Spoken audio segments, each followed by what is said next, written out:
उत्तर प्रदेश में 2027 के विधानसभा चुनाव को लेकर सियासी बिसात बिछनी शुरू हो गई है। तमाम राजनीतिक दल अपने अपने सामाजिक समीकरण को मजबूत करने में जुटे हुए हैं। यूजीसी और आरक्षण जैसे मुद्दों को लेकर चल रही सियासी बहस के बीच अब सवर्ण मतदाताओं को साधने की कोशिश भी तेज होती हुई दिखाई दे रही। इसी कड़ी में समाजवादी पार्टी अध्यक्ष अखिलेश यादव के पीडीए के साथ ब्राह्मण और क्षत्रिय समाज को जोड़ने के प्रयास ने यूपी की सियासत में नई चर्चा छेड़ दी है। समाजवादी पार्टी अब केवल पीडीए यानी कि पिछड़ा, दलित और अल्पसंख्यक समीकरण तक सीमित रहने के बजाय सवर्ण समाज के बीच भी अपनी राजनीतिक जमीन मजबूत करने की कोशिश करती हुई दिखाई दे रही। पार्टी के हालिया फैसलों और कार्यक्रमों को इसी रणनीति से जोड़कर देखा जा रहा है।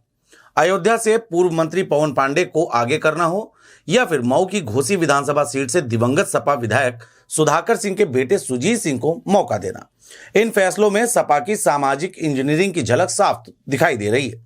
घोसी में सुजीत सिंह को आगे कर पार्टी ने एक तरफ दिवंगत नेता की राजनीतिक विरासत और सहानुभूति को अपने साथ जोड़ने की कोशिश की है, तो दूसरी तरफ सवर्ण समाज के बीच भी संदेश देने का प्रयास किया है। खास बात यह है कि सपा की यह कयावत ऐसे समय में सामने आई है जब अखिलेश यादव के पीडीए को लेकर लगातार चर्चा हो रही है। अखिलेश के उस बयान के बाद जिसमें पीडीए में पीडी को पंडित से जोड़कर राजनीतिक बहस छिड़ गई थी, अब पार्टी की ओर से ब्राह्मण और क्षत्रिय समाज को लेकर किए जा रहे प्रयासों को नई सियासी संकेत के तौर पर देखा जा रहा है। क्षत्रिय समाज को साधने की दिशा में भी अखिलेश यादव ने हाल के दिनों में सक्रियता दिखाई है।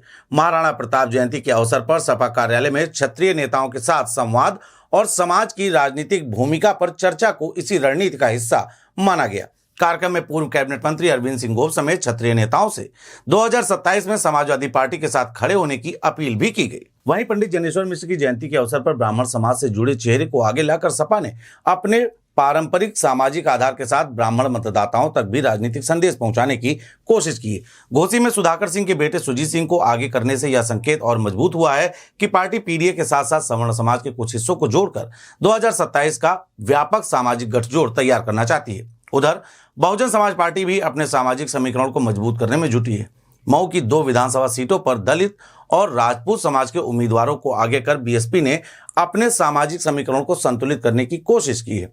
पार्टी की तरफ से चुनाव प्रभारियों की नियुक्तियां भी इसी तैयारी का हिस्सा मानी जा रही हैं। ऐसे में सपा की बदली रणनीति बीएसपी के लिए चुनौती बन सकती है, खासकर तब जब दलित, पिछड़ा, अल्पसंख्यक और सवर्ण मतदाताओं के अलग अलग हिस्सों को अपने पक्ष में करने की कोशिश तेज हो चुकी है। चंद्रशेखर आजाद की पार्टी की ओर से घोषित चुनाव प्रभारियों में सवर्ण प्रतिनिधित्व को लेकर भी सवाल उठ रहे हैं। ऐसे में सपा अगर पीडीए के साथ ब्राह्मण और क्षत्रिय समाज के हिस्से को जोड़ने में सफल होती है तो विपक्षी खेमे में इसका असर देखने को मिल सकता है। हालांकि सवर्ण समाज के बीच यह सवाल जरूर मौजूद है कि राजनीतिक दलों की यह कयावत केवल चुनावी टिकट और प्रतीकात्मक प्रतिनिधित्व तक सीमित रहेगी या वास्तव में सीटों और संगठन में पर्याप्त भागीदारी भी दी जाएगी। यही वह सवाल है जो आने वाले दिनों में सपा की रणनीति की असली परीक्षा के रूप में सामने आएगा।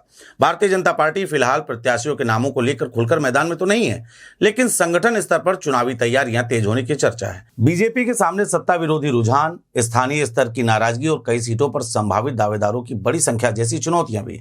ऐसे में पार्टी की रणनीति पर भी सभी की निगाहें टिकी हुई हैं। कुल मिलाकर 2027 की सियासी जंग अब सिर्फ पीडीए बनाम गैर पीडीए की लड़ाई तक सीमित होती हुई नहीं दिखाई दे रही।